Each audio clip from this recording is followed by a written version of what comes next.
नमस्कार, मैं शंभू कुमार सिंह और आप देख रहे हैं नेशनल दस्तक। क्या यूपी के मुख्यमंत्री सीएम योगी ने मैदान छोड़ दिया है? क्या उन्होंने हार मान ली है? और क्या उनको लगने लगा है कि गोरखपुर में उनकी विदाई तय है?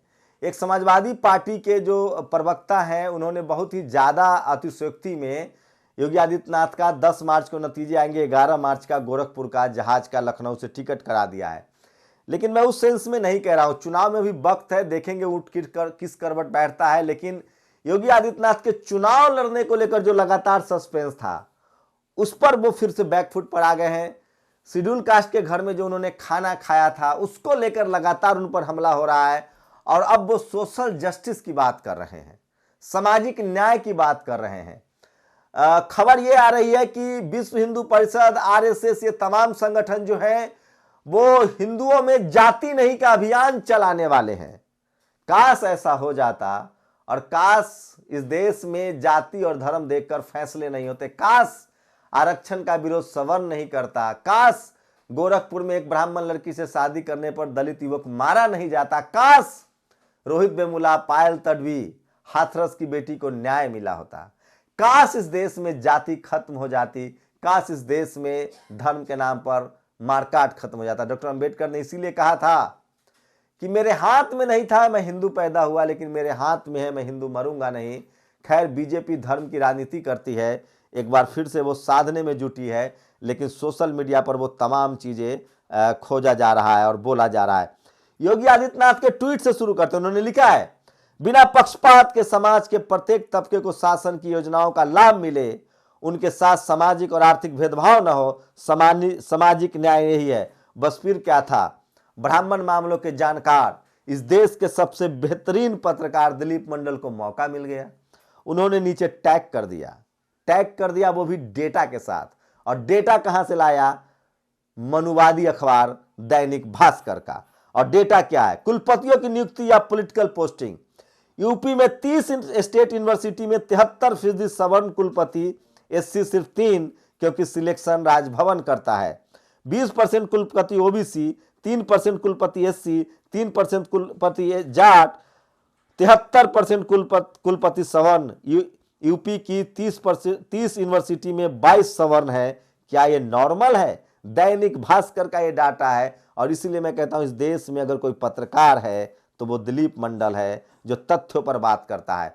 आगे दिलीप मंडल लिखते हैं, तथ्यों के साथ दैनिक भास्कर की रिपोर्ट देते हैं, गोरखपुर, वाराणसी, प्रयागराज समेत 10 जिलों की यूनिवर्सिटी में सिर्फ सवर्ण कुलपति। बांदा कृषि एवं प्रौद्योगिकी विश्वविद्यालय बांदा, कुलपति नरेंद्र प्रताप सिंह, उसमें भी ठाकुर। संपूर्णानंद संस्कृत हरिराम त्रिपाठी। मदन मोहन मालवीय पादुकी गोरखपुर, श्री जयप्रकाश पांडे। राजेंद्र सिंह, अखिलेश कुमार सिंह। तो ये पूरा डेटा है, मैं कहां तक पढ़ के सुनाऊं? सोचिए, 10 के 10। तो Yogi Adityanath DM 21 Thakur, SP SSP 20 Thakur. तो ये दिलीप मंडल ने टैग किया और ये कह रहे हैं कि योगी आदित्यनाथ सिर्फ दलितों के यहां खाना खा सकते हैं, उनका अधिकार नहीं दे सकते हैं। लेकिन उससे बड़ा हमला ओम प्रकाश राजभर ने बोला है। उन्होंने लिखा है, योगी जी दलित के घर खाना तो आज खा रहे हैं, लेकिन दलित पिछड़े का हक 5 साल से खाए हैं। योगी जी हाथरस की बेटी की डेड बॉडी केरोसिन और पेट्रोल डालकर 2 बजे रात जला दी गई, तब आप अत्याचारियों के साथ थे। उत्तर प्रदेश के पिछड़े दलित भूले नहीं है। ओम प्रकाश राजभर ने ट्वीट किया है। लेकिन मामला यही नहीं रुकता है। जितेंद्र नारायण सिंह लिखते हैं, योगी जी कहां अयोध्या से लड़ने वाले थे, फिर पता चला देवबंद से लड़ेंगे, अब उनको गोरखपुर बैठा दिया गया है। और ये टीवी वाले पहले कह रहे थे अयोध्या से लड़ेंगे तो मास्टर स्ट्रोक, साहब राम मंदिर बनवाए, लड़ना चाहिए, कम से कम बनारस से लड़िए। प्रधानमंत्री का लोकसभा, आपका विधानसभा हो जाता। विश्वनाथ का पुनरुद्धार है। अब वो चले गए हैं गोरखपुर, लेकिन अभी भी उन्होंने 30% टिकट ठाकुरों को दिया है, इस तरह के अंदाजा लगाए जा रहे हैं। तो क्या बीजेपी की हालत यूपी में खराब है? और ये तस्वीरें देखिए, दिलीप मंडल आगे उनके खाना खाने वाले पर लिखते हैं, दक्षिणाजीवी लोगों को साथ बिठाकर नहीं खिलाना चाहिए। शास्त्रों में लिखा है कि इससे पाप लगता है। अभी बिहार के पूर्व मुख्यमंत्री जीतन राम मांझी ने इसीलिए कहा था कि ये जो दक्षिणाजीवी है वो हमारे यहाँ आते हैं, पूजा कराते हैं, खाना नहीं खाते हैं, कहते हैं कि कैश में दे दो। अब तो सुना है कि पेटीएम भी चलता है चढ़ावे के लिए। तो आगे दिलीप मंडल लिखते हैं, थोड़ा चावल और कुछ आलू दे देना चाहिए, यही परंपरा है, बाहर अपना अलग बनाकर खा लेंगे। थोड़ा सा तेल और छौंक लगाने के लिए जीरा भी देना पड़ता है, 11 रुपया भी दे दो, कुछ लोग सस्ता सा गमछा भी देते हैं। तो ये तस्वीरें चारों उन्होंने शेयर किया। जो एक्टर हैं रवि किशन, उनकी भी तस्वीरें हैं। तो दिलीप मंडल एक एक बात लिखते हैं, और इसलिए अरुण राजभर ने लिखा है, दलित के यहाँ डिस्पोजल में खाना खाकर आए, लेकिन उससे बताकर नहीं आए कि मोदी ने लेटरल एंट्री से जो 31 IAS बनाए हैं उसमें एक भी दलित पिछड़ा नहीं है। खाना तो अभी खा रहे हैं, लेकिन हक तो उसका 5 साल से खा रहे हैं। तो ये सोशल मीडिया पर सबसे ज़्यादा वायरल है। आगे दिलीप मंडल लिखते हैं, इस तस्वीर में देखिए, वसुंधरा राजे, रवि किशन, योगी आदित्यनाथ और राहुल गांधी।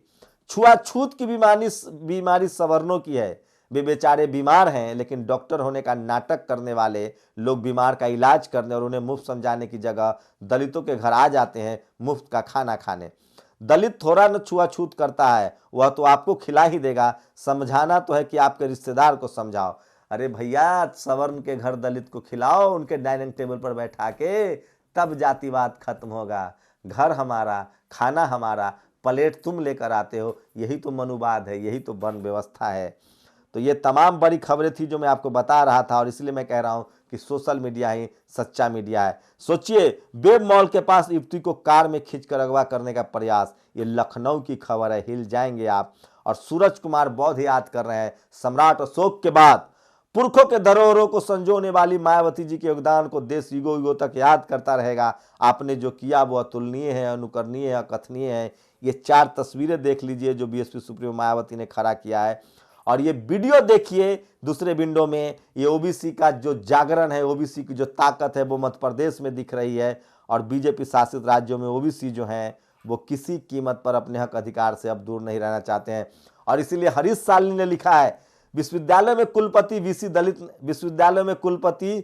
दलित नहीं बनाओगे, विश्वविद्यालय में दलितों पिछड़ों को प्रोफेसर पद NFS कराकर नहीं भरोगे, न्यायालय, हाईकोर्ट, सुप्रीम कोर्ट में जज दलित पिछड़ा नहीं बनाओगे, इंस्टीट्यूट में डायरेक्टर दलित पिछड़ा नहीं बनाओगे, कैबिनेट मंत्री दलित पिछड़ा बाद में बनाओगे, फिर बिना फीस एडमिशन की व्यवस्था बंद करोगे, दलितों को विदेश पढ़ने की फेलोशिप नहीं दोगे, दलित DMSP थानाध्यक्ष नहीं बनाओगे, दलित आरक्षण को नुकसान करने वाले अधिकारियों को दंडित नहीं करोगे, दलितों पर अत्याचार, शोषण, उत्पीड़न करने वालों के खिलाफ कार्रवाई नहीं करोगे। अब चुनाव में दलित के घर खाना खाने का शगुफा क्यों?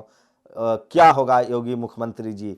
तो तमाम बहुजन समाज के जो लोग हैं वो गुस्से में हैं, और वो कह रहे हैं कि योगी जी का ये ड्रामा है और ये चलने वाला नहीं है। आपको क्या लगता है, क्या योगी जी दलित के यहाँ कैमरा लेकर जो खाना खाने जाते हैं अपना प्लेट लेकर, इससे उनको शेड्यूल कास्ट के लोग वोट कर देंगे? इससे फायदा होगा या नुकसान होगा? अगर छुआछूत आप करते हैं तो अपने घर बुला के खिलाइए। आप लोग की क्या प्रतिक्रिया, अपनी प्रतिक्रिया जरूर दीजिए। शुक्रिया। नेशनल दस्तक की आपसे गुजारिश है कि अगर इसको बचाना चाहते हैं तो नेशनल दस्तक को सब्सक्राइब करने के लिए रेड कलर के सब्सक्राइब बटन को दबाएं, फिर बेल आइकन की घंटी दबाएं। नेशनल दस्तक को बचाने के लिए बहुत जरूरी है कि हर खबर को शेयर करें, लाइक करें, कमेंट जरूर करें।